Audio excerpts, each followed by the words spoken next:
Hi అండి. నమస్తే. Welcome back to my channel తెలుగమ్మాయి ముంబైలో సుధా. అందరూ ఎలా ఉన్నారు ఫ్రెండ్స్? నేనైతే చాలా బాగున్నాను. మీరు నా ఛానల్ ఫస్ట్ టైం చూస్తున్నట్లయితే please subscribe my channel, like and comment.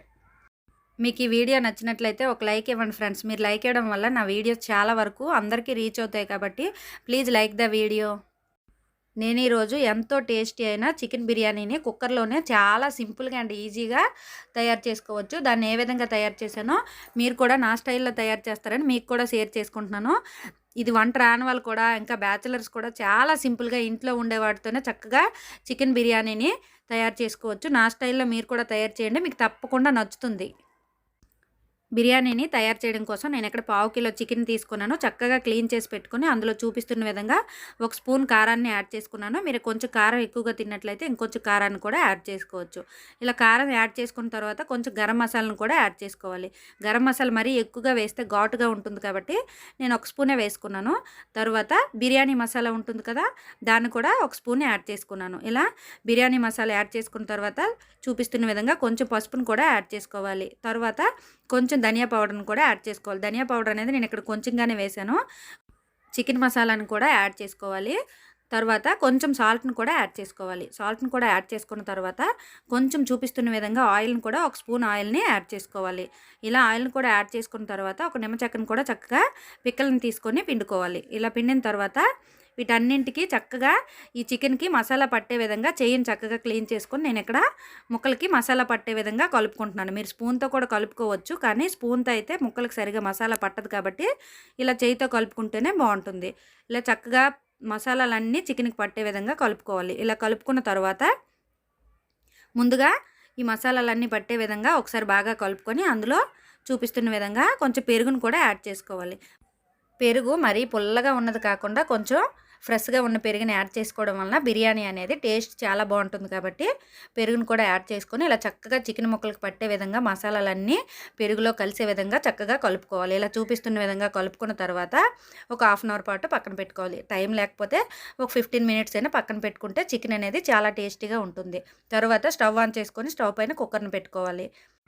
కుక్కర్ని పెట్టుకున్న తర్వాత దాన్ని బాగా వేడెక్కనివ్వాలి. ఇలా చూపిస్తున్న విధంగా బాగా వేడెక్కిన తర్వాత అందులో కొంచెం ఆయిల్ని కూడా యాడ్ చేసుకోవాలి. మొత్తం ఆయిల్ అయినా యాడ్ చేసుకోవచ్చు, లేదా సగం ఆయిల్ సగం గీ అయినా యాడ్ చేసుకోవచ్చు. నేనైతే ఇక్కడ కొంచెం ఆయిల్ కొంచెం నెయ్యిని కూడా యాడ్ చేసుకుంటున్నాను. నెయ్యిని వేయడం వలన బిర్యానీ అనేది చాలా టేస్టీగా ఉంటుంది కాబట్టి రెండు వేసుకుంటేనే చాలా బాగుంటుంది. ఇలా నెయ్యిని కూడా యాడ్ చేసుకున్న తర్వాత వీటిని చక్కగా వేడెక్కనివ్వాలి. ఈ ఆయిల్ వేడెక్కిన తర్వాత హోల్ గరం మసాలా సామాన్లు కూడా యాడ్ చేసుకోవాలి. ఇక్కడ చూపిస్తున్న విధంగా స్టార్ ఫ్లేవర్ని యాడ్ చేసుకోవాలి. ఇక్కడైతే నేను 3 స్టార్ ఫ్లేవర్ని యాడ్ చేసుకున్నాను. మీరు కొంచెం తక్కువగా కావాలనుకుంటే 1 లేదా 2ని కూడా యాడ్ చేసుకోవచ్చు. ఇలా స్టార్ ఫ్లేవర్ని కూడా యాడ్ చేసుకున్న తర్వాత కొంచెం లవంగాలను కూడా యాడ్ చేసుకోవాలి. లవంగాలు మరీ ఎక్కువైతే ఘాటుగా ఉంటుంది కాబట్టి కొంచెంగానే యాడ్ చేసుకోవాలి. లవంగాలను కూడా యాడ్ చేసుకున్న తర్వాత కొంచెం చెక్క ఉంటుంది కదా, దాల్చిన చెక్క, దాన్ని కూడా యాడ్ చేసుకోవాలి. దాల్చిన చెక్కను కూడా యాడ్ చేసుకున్న తర్వాత బిర్యానీ ఆకును కూడా యాడ్ చేసుకోవాలి. నేను చిన్న బిర్యానీ ఆకుల్ని 2ని యాడ్ చేసుకున్నాను. ఇలా బిర్యానీ ఆకును కూడా యాడ్ చేసుకున్న తర్వాత ముందుగా పొడగ్గా స్లైసుల్లా కట్ చేసుకున్న 2 ఆనియన్స్ ముక్కలను కూడా యాడ్ చేసుకోవాలి. నేను ఇక్కడ 2 ఆనియన్స్ని తీసుకున్నాను. తర్వాత పొడగ్గా స్లైసుల్లా కట్ చేసుకున్న పచ్చిమిర్చిని కూడా యాడ్ చేసుకోవాలి. తర్వాత కాజును కూడా యాడ్ చేసుకోవాలి. మీకు నచ్చితేనే జీడిపప్పులను వేసుకోండి. మా పిల్లలకి ఇష్టం కాబట్టి నేను అన్నింట్లోనూ కూడా కొంచెం కాజు వేస్తాను. మీకు నచ్చితేనే వేసుకోండి. ఇలా అన్నింటినీ చక్కగా ఫ్రై చేసుకోవాలి. ఇలా ఫ్రై అవుతుండగా మధ్యలో కొంచెం సాల్ట్ని కూడా యాడ్ చేసుకోవాలి.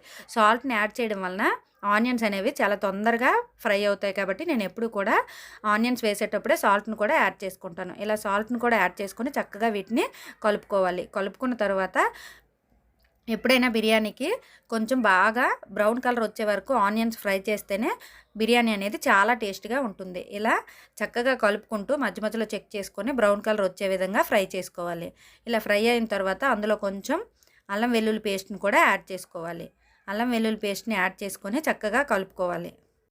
అల్లం వెల్లుల్లి పేస్టు పచ్చివాసన పోయేంత వరకు చక్కగా ఆనియన్స్తో పాటు ఫ్రై చేసుకోవాలి. ఇలా ఫ్రై అయిన తర్వాత ఇక్కడ నేను చూపిస్తున్నాను చూడండి, చాలా వరకు ఆనియన్స్ అనేవి బ్రౌన్ కలర్లో వచ్చాయి కదా, ఇలా వస్తేనే బిర్యానీ చాలా టేస్టీగా ఉంటుంది.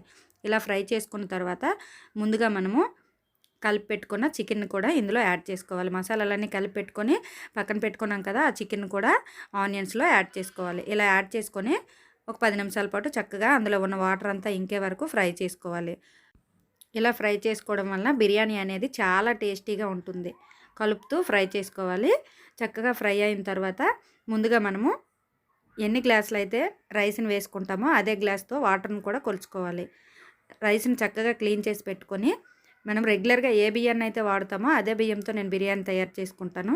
బాస్మతి రైస్‌తో ఎప్పుడో చేస్తాను తప్ప ఎప్పుడూ కూడా నేను ఏ బియ్యం అయితే అన్నం వండుకుంటానో అదే బియ్యంతో ఇలా చూపిస్తున్న విధంగా చికెన్‌ని చక్కగా ఫ్రై చేసుకోవాలి. చికెన్ చక్కగా ఫ్రై అయిన తర్వాత ముందుగా మనం ఆయిలు ఇంకా గీని కూడా యాడ్ చేసుకున్నాం కదా! అదంతా ఇలా చూపిస్తున్న విధంగా పైకొస్తుంది. అప్పుడు ముందుగా క్లీన్ చేసి పెట్టుకున్న రైస్‌ని కూడా యాడ్ చేసుకోవాలి. నేను ఇక్కడైతే 2 గ్లాస్ రైస్‌ని తీసుకున్నాను. ఈ చికెన్‌లో రైస్ అంతా యాడ్ చేసుకొని 2 గ్లాస్ రైస్‌కి 4 గ్లాస్ వాటర్ పడుతుంది కుక్కర్‌లో అయితే. ఇలా చక్కగా రైస్ వేసుకున్న తర్వాత ఈ మసాలాలన్నీ రైస్‌కి పట్టే విధంగా ఒకసారి కలుపుకోవాలి. ఇలా బాగా కలుపుకున్న తర్వాత ముందుగా మనము వాటర్‌ని కొలిచి పెట్టుకున్నాం కదా! 4 గ్లాస్ వాటర్‌ని కూడా ఇందులో యాడ్ చేసుకోవాలి. రైస్‌ని ఇలా చక్కగా కలుపుకున్న తర్వాత ఇక్కడ నేను చూపిస్తున్నాను చూడండి 4 గ్లాస్ వాటర్‌ని కూడా యాడ్ చేసుకుంటున్నాను. ఇలా అంతా 4 గ్లాస్ వాటర్‌ని యాడ్ చేసుకున్న తర్వాత చక్కగా ఈ మసాలాలన్నీ వాటర్‌లో కలిసే విధంగా ఒకసారి బాగా కలుపుకోవాలి. కలుపుకున్న తర్వాత సాల్ట్‌ని కూడా చెక్ చేసుకోవాలి. సాల్ట్ సరిపోకపోయినట్లయితే కొంచెం సాల్ట్‌ని కూడా ఇక్కడే యాడ్ చేసుకోవాలి. కొత్తిమీర, పుదీనాను కూడా యాడ్ చేసుకోవాలి. కొత్తిమీర, పుదీనాని యాడ్ చేసుకున్న తర్వాత చక్కగా వీటన్నిటికి మసాలాలు పట్టే విధంగా ఒకసారి బాగా కలుపుకొని కుక్కర్ విజిల్ ఒక 2 విజిల్స్ పెట్టుకుంటే సరిపోతుంది.